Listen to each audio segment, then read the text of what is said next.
नमस्ते दोस्तों, मैं हूं शशि हरमुख और आपका इस चैनल में स्वागत है। आज हम बात करेंगे कि समाधि और सिद्धियों के बीच में संबंध क्या है। ठीक है। जब आप ध्यान में बैठते हैं, ये ध्यान की मुद्रा है। अपने गोदी में अपने हाथ को ऐसे रखा या ऐसे रखा, जैसे भी आपकी इच्छा हो। आप ऐसे रखो या ऐसे रखो या दोनों घुटने के ऊपर ऐसे करके हाथ को रखो, आपकी इच्छा। आप इस तरीके की मुद्रा में जब आप बैठते हैं तो आप सांसों को साधने से क्रिया शुरू करते हैं, जिसे हम प्राणायाम कहते हैं। आप सांसों को लेंगे, सांसों को छोड़ेंगे, ये क्रम करते रहेंगे 3 मिनट 4 मिनट तक, जब तक आपका ध्यान नहीं लग जाता। तो ये क्रिया क्या होगी, आप सांसों को लेंगे, सांसों को छोड़ेंगे। ऐसी क्रिया करते करते एक टाइम आएगा जब सांसों को लेने का जो टाइमिंग है ये बहुत छोटा हो जाएगा और सांसों को छोड़ने का जो टाइमिंग है ये बहुत लंबा हो जाएगा। मतलब सांस आपके अंदर बहुत थोड़े समय के लिए रहेगी और ज़्यादा समय के लिए बाहर रहेगी। ठीक है। ऐसी जब स्थिति आती है तो ये ध्यान की स्थिति होती है। इस वक्त ध्यान की स्थिति में सांसों पर से ध्यान आपका हट जाता है। मैं अपने एक्सपीरियंस पे बोल रही हूँ, सांसों पर से ध्यान आपका हट जाता है। आपका एक के ऊपर एक जो हाथ ऐसा रखा रहेगा, इसकी जो स्पर्श करने की जो क्षमता है, स्पर्श पहचानने की जो क्षमता है, ये क्षमता आप में नहीं रहेगी। आप एक दूसरे मतलब अपने स्पर्श को नहीं पहचान पाएंगे। ठीक है। आप जो है सर्दी अगर लग रही है तो वो नहीं पहचान पाते हैं, अगर गर्मी लग रही है तो वो नहीं पहचान पाते हैं। ठीक है। पूरे शरीर में एक झुंझुनी होती है, वाइब्रेशन होता है, जैसे कि करंट दौड़ रहा हो। ज़रूरी नहीं है जो जो ध्यान करते हैं सबको ऐसा हो, ज़रूरी नहीं है। तो अगर आपको नहीं होता है तो ये मत मान लेना कि हमारा ध्यान नहीं लग रहा है। नहीं, मुख्य चीज़ ये है कि बाहर की सारी चीज़ों से ध्यान हटके सिर्फ सांसों पे केंद्रित हो जाता है, तो ये ध्यान है। ठीक है।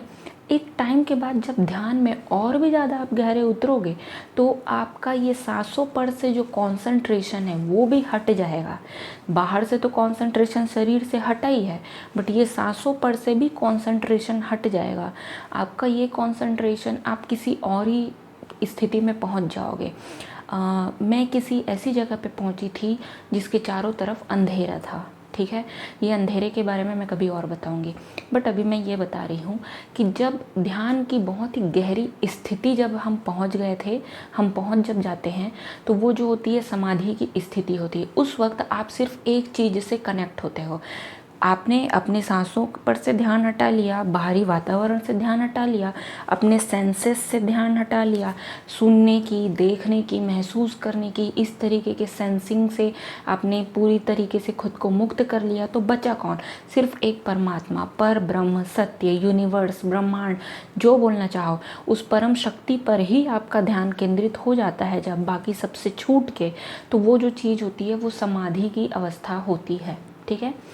अब जैसे जैसे आप ध्यान में, प्रैक्टिस में और आते जाओगे ना, तो होता रहेगा, होता ये है कि प्राणायाम की जो टाइमिंग है वो बहुत कम हो जाती है, ध्यान की टाइमिंग कम हो जाती है और डायरेक्टली आप समाधि में बैठ जाओगे। मेरा ये होता था कि अगर मैं रात को उठ गई हूँ और अगर मैं ऐसे थका के बस ऐसे बस कर लूँ, तो ऐसे करने बस से मेरा ध्यान लग जाता था और डायरेक्टली समाधि लग जाती थी। 1 सवा घंटे की समाधि आराम से लगती थी। एक दिन मैंने 2.5 घंटे का किया और एक दिन मैंने 3.5 घंटे का किया। इसी के दौरान, इन्हीं समाधियों के दौरान मुझे सिद्धियां प्राप्त हुई। ठीक है। सबसे पहली सिद्धि मुझे लगता है विजन देखने की प्राप्त हुई थी, जिसमें मैं अपना फ्यूचर या फिर खुद से जुड़ा हुआ फ्यूचर ही देख पाती थी। और वो भी क्योंकि वो इनिशियल स्टेज में था तो मैं वो विजन कंट्रोल नहीं कर पाती थी। मुझे जितना देखना है, जिस वक्त जो जानना होता था, जिस वक्त जिस प्रश्न का उत्तर ढूंढना होता था, उस प्रश्न के जवाब में मुझे अपना फ्यूचर या अपने से रिलेटेड फ्यूचर जो है वो दिख जाता था। कोई फ्यूचर 2 दिन बाद घट जाते थे, हो जाता था, कोई जो होता था वो 4 महीने बाद घटा, कुछ है जो ऐसा। तो मैक्सिमम मैं अपने फ्यूचर में 6 साल आगे तक का देख चुकी हूँ। तो ये मैं पूरा नहीं देखी हूँ, ये मुझे टुकड़ों टुकड़ों में दिखता है और वो फ्यूचर दिखता है जो मुझसे रिलेटेड हो, क्योंकि ये विजन वाली जो सिद्धि है वो इनिशियल स्टेज पे है। ठीक है। दूसरी जो सिद्धि मुझे मिली दूसरी जो सिद्धि मुझे मिली थी वो एस्ट्रल बॉडी की थी, मतलब सूक्ष्म शरीर के यात्रा की सिद्धियां थी। और इससे भी पहले मुझे देववाणी सुनने की जो सिद्धि होती है, जो क्लेरॉडियंस बोलते हैं या ऐसा ही कुछ बोलते हैं इंग्लिश में, आई डोंट नो, तो वो सिद्धि भी मिल चुकी थी, जिसमें आप देववाणियों को सुनते हो, डायरेक्टली वाक्यों में, शब्दों में सुनते हो। तो आई थिंक मुझे ये सबसे पहले मिली थी। फिर विजन मिला था, फिर उसके बाद एस्ट्रल बॉडी मिला था, फिर माइंड पेनिट्रेशन मिला, मतलब किसी के थॉट के द्वारा उसके दिमाग में घुसने की सिद्धि, ठीक है, ये साइकोलॉजी सिद्धि है। तो ये जो सिद्धियां हैं ना, ये समाधि करने में, ये समाधि करने वालों को मिल जाती है इनाम के तौर पे। जो मेडिटेशन करते हैं, जो गहरे उतर जाते हैं समाधि में, उनको ये सिद्धियां मिल जाती है, उनके लिए ये सिद्धियां नॉर्मल हैं, ठीक है। लेकिन गड़बड़ यहीं से होती है। जब आपको सिद्धि मिल जाती है ना, तो वो संसारिक जीव के लिए बहुत बड़े इनाम के जैसा हो जाता है, क्योंकि ये सुपर नेचुरल पावर होता है। तो आदमी का दिमाग खराब हो जाता है और आदमी में मोह आ जाता है, अहंकार आ जाता है, अपनी सिद्धियों से इतना लगाव हो जाता है, इतना प्यार हो जाता है कि वो उसी को सब कुछ मान लेते हैं। जिसको सिद्धियाँ प्राप्त हुई हैं वो उसी को सब कुछ मान लेते हैं, अपने आप को विशिष्ट समझने लगते हैं, दूसरों से बेहतर समझने लगते हैं। और ये सारी भावनाएं मिल के ना उनको अपनी सिद्धियों में आसक्ति पैदा करती हैं, और इस वजह से वो शून्यता को प्राप्त नहीं कर पाते हैं, ठीक है। समाधि का असल मकसद शून्यता प्राप्त करना है। समाधि का सबसे बड़ा फल शून्यता को प्राप्त करना है। समाधि जो है आपको मोक्ष देने के लिए है, आपको पूरी तरीके से अहंकार शून्य करने के लिए है, मोक्ष देने के लिए है, आपके दुखों का अंत करने के लिए है, राइट नाउ राइट हियर, इस जन्म में दुखों का दुख करने के लिए है।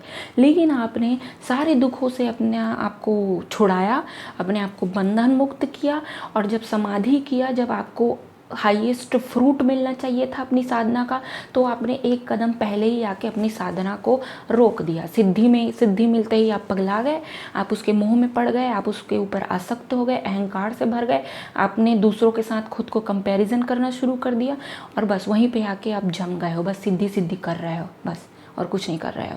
तो आपने अपने मोक्ष के पास 99% जाके ये समझ लिया, मतलब जिनको सिद्धियां प्राप्त है, मैं उनके बारे में बोल रही हूँ, उन्होंने ये समझ लिया कि बस ये सारे आध्यात्मिक क्रिया का जो फाइनल रिजल्ट या फल है वो तो भाई यही है। नहीं, ये इसको समझ लो कि ये आपका आखिरी टेस्ट है, क्योंकि त्याग किसका बड़ा होगा? जिसके पास अरबों की संपत्ति हो और वो उसको दान कर दे, उसका त्याग सबसे बड़ा होगा ना। कि जो 5,000 रुपये कमाया, 5,000 रुपये दान कर दिया, उसका त्याग बड़ा होगा? नहीं, आपके पास अरबों की संपत्ति है, उसके बाद आप त्याग करोगे, तब जाके आप शून्यता को प्राप्त करोगे ना, ठीक है। मैं सिद्धियों को त्याग करने की बात नहीं कर रही हूँ, सिद्धियों का त्याग नहीं हो सकता एक्चुअली में। एक बार आपको मिल गया तो आप उसका त्याग नहीं कर सकते। मैं विजन अब भी देख सकती हूँ, अब भी मैं माइंड पेनिट्रेशन कर सकती हूँ वगैरह, उसका त्याग नहीं कर सकते, नहीं। पर सिद्धियों के कारण जो विशिष्ट आप महसूस कर रहे हो उसका त्याग करो।